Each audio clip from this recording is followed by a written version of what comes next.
In today's video, I am going to teach you how to calculate percentage difference in Microsoft Excel. This is a simple and useful formula that helps you compare an old value with a new value and quickly see the change as a percentage. For example, this is often used for things like monthly sales, costs, traffic, or any two numbers where you want to measure increase or decrease. To begin, enter your old value in cell A2. This could be something like January sales. Next, enter your new value in cell B2.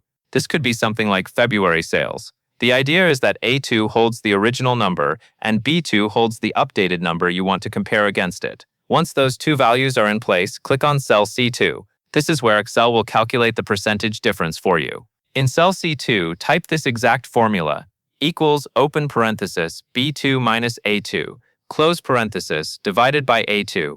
Written out, the formula is equals open parenthesis B2 minus A2, close parenthesis, divided by A2.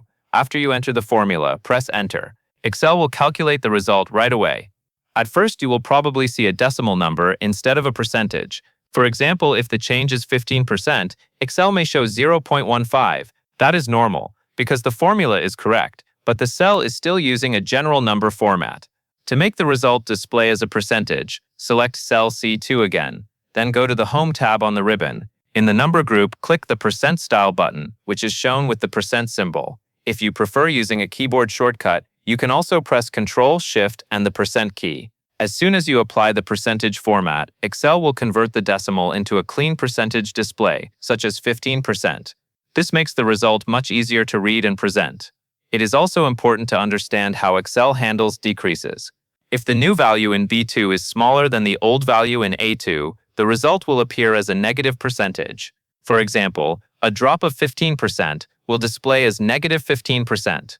This is helpful because it clearly shows whether the change is an increase or a decrease. That covers everything you need to know.